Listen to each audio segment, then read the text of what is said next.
The Gulf of Aden, a vital shipping route connecting the Indian Ocean to the Mediterranean via the Suez Canal, is one of the busiest and most strategically important waterways in the world.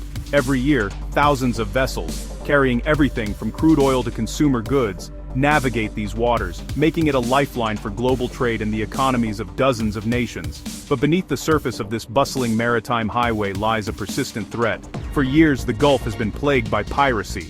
Armed groups in speedboats, often operating from the Somali coast, have terrorized merchant ships, holding crews hostage and demanding ransoms. The mere mention of Somali pirates has become synonymous with danger at sea.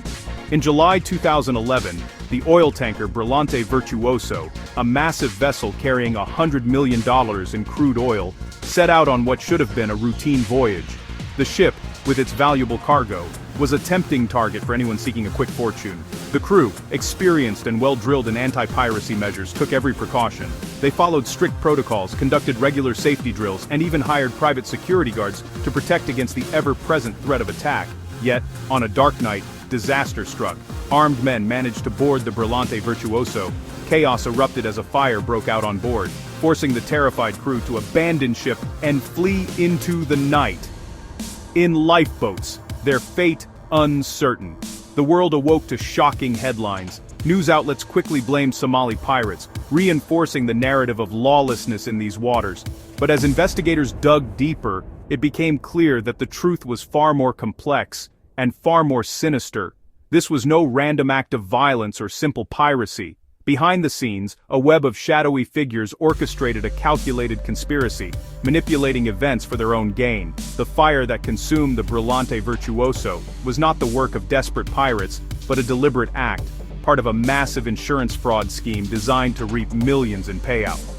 The incident triggered a sprawling international investigation, drawing in law enforcement agencies from around the globe. What they uncovered would reveal not just fraud, but murder, and expose the dark underbelly of the global shipping industry. What at first seemed like another tragic pirate attack was, in reality, a meticulously planned crime, one that would send shockwaves through the world of maritime commerce. As the investigation unfolded, the real story, one of greed, deception, and betrayal, was about to surface, forever changing how we see the dangers lurking in the Gulf of Aden. On the evening of July 6, 2011, the massive oil tanker Brillante Virtuoso was making its way through the Gulf of Aden, a region notorious for piracy and danger. As darkness settled over the water, the crew received a sudden radio call that would change the course of their journey forever. The message claimed to be from a security team, supposedly sent to protect the ship from the ever-present threat of Somali pirates. The voice on the radio sounded urgent, professional, and convincing. Trusting the protocol and the apparent legitimacy of the call, the captain gave permission for the team to board. The crew, used to the constant tension of these waters, watched as the men climbed aboard, expecting reassurance. But within moments the situation turned sinister. 7 heavily armed men revealed their true intentions, swiftly taking control of the vessel. The 26 Filipino crew members were herded into a cramped room, the door locked behind them. Fear and confusion spreading among them. Unlike typical pirate attacks, these men made no demands for ransom.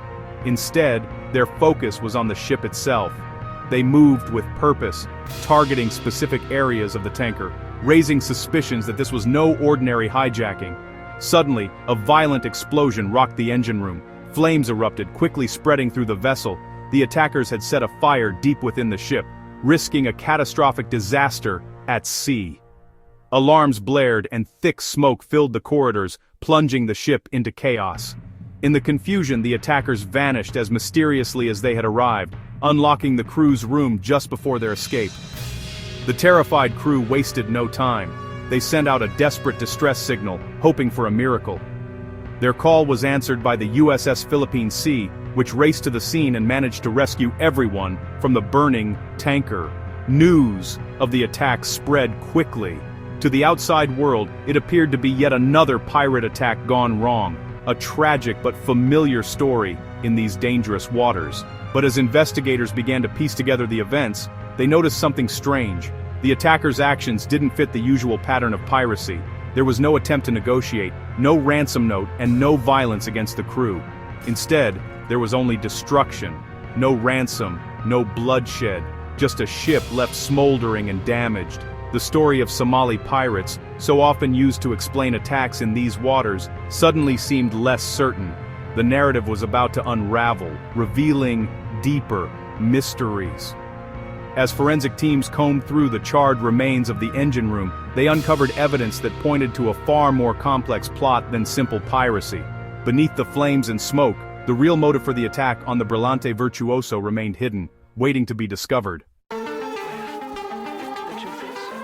With the crew now safe and the fire finally extinguished, the battered ship sat smoldering in the port, drawing the attention of authorities and onlookers alike.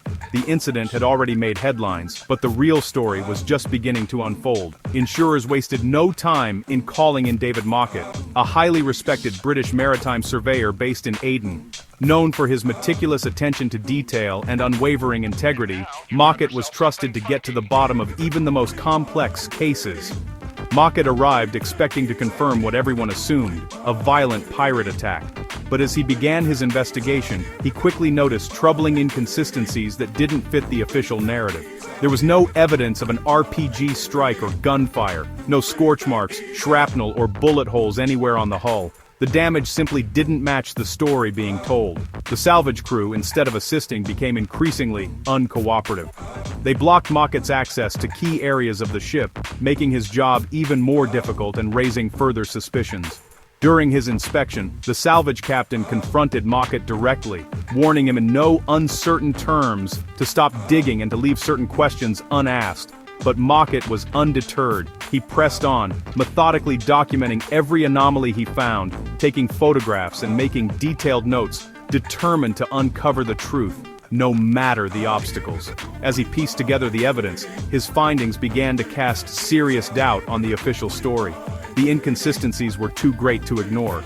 The supposed pirate attack, which had seemed so plausible at first, now looked increasingly staged, almost as if someone had gone to great lengths to create a false narrative. Mockett's investigation was now threatening to expose a major fraud, one that could have serious consequences for those involved and for the shipping industry as a whole.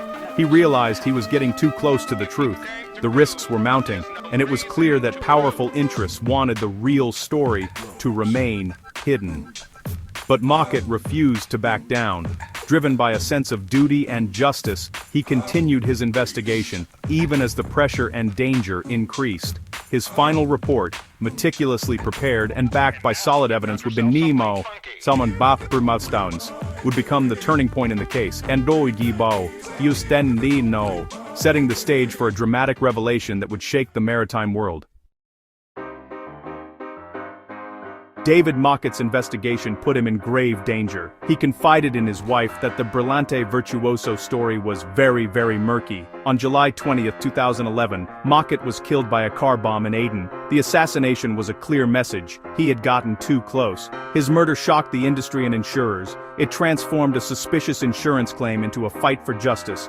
A UK inquest ruled Mockett was unlawfully killed, targeted for his work. The bomb was meant to silence him and intimidate others. Instead, it galvanized the investigation. Mockett's death became a rallying point for those seeking the truth. The hunt for the real culprits intensified. Investigators soon focused on Marios Iliopoulos, the ship's owner, a flamboyant Greek tycoon. Iliopoulos was facing mounting debts and an aging, unprofitable tanker. Destroying the Brillante Virtuoso offered a way out, via a $77 million insurance claim. The plan stage: a fake pirate attack, hire mercenaries, and ensure the ship was a total loss. The crew was to be left unharmed, but the fire had to be devastating. The Greek salvage master's role was to let the fire burn, maximizing damage. Every step was orchestrated by Iliopoulos, who stood to gain the most. The operation was bold, calculated, and ruthless. The truth was closing in on him. Mockett's murder galvanized the insurers, who refused to pay and launched a global investigation. Private detectives uncovered a whistleblower from the Greek salvage company. He revealed the plan. The fire was deliberate, and the salvage crew's job was to ensure total destruction. The whistleblower fled into hiding, fearing for his life. Investigators also re-interviewed the Filipino crew. One crew member confessed they'd been threatened by Iliopoulos to stick to the pirate story. The pirates were actually paid Yemeni security men, hired to set the fire and disappear. The evidence, testimony, threats, and physical clues built a damning case. The conspiracy was exposed. The stage was set for a dramatic courtroom showdown. Justice was within reach, but the risks remained high. The High Court in London became the battleground for the Brillante Virtuoso case. Insurers presented overwhelming evidence, financial motive, staged attack, and witness intimidation. Iliopoulos testified, insisting he was a victim of pirates. Under cross-examination, his story fell apart. Contradictions and evasions mounted. The judge, Mr. Justice Flo, listened to weeks of testimony, including the whistleblower and crew confessions. Mockett's report was central to the case. The evidence of threats against witnesses deeply troubled the court. In 2016, the judge ruled the pirate attack was a fabrication, orchestrated by Iliopoulos. The insurance claim was thrown out. Iliopoulos was condemned as a dishonest witness who threatened his crew. The insurers won, and Mockett's work was vindicated. The truth had finally come out, but justice was only partial. The London verdict exposed the fraud and named Iliopoulos as the mastermind. For Mockett's family and the insurers, it was a moral victory, but no criminal charges were ever filed. The case highlighted the challenges of prosecuting maritime crime: multiple countries, shifting jurisdictions, and legal loopholes. The Brillante Virtuoso involved a Greek owner, Liberian flag, Filipino crew, and a crime in Yemeni waters. Iliopoulos faced no legal consequences and returned to business in Greece. The bank wrote off the ship's debt, letting him profit despite losing the insurance claim. Mockett's murder remains unsolved. The masterminds and killers walked free. The case exposed the limits of justice on the high seas.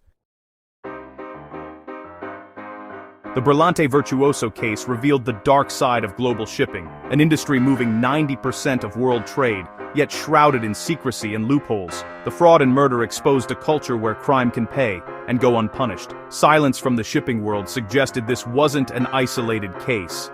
Flags of convenience and offshore companies make prosecution nearly impossible. Honest seafarers are left vulnerable, competing with criminals. David Mockett paid with his life for exposing the truth. The crime was proven in court, but never punished. Until international laws are strengthened, the oceans remain a haven for the next great maritime mystery. The shadows of the Brillante Virtuoso still linger on the high seas.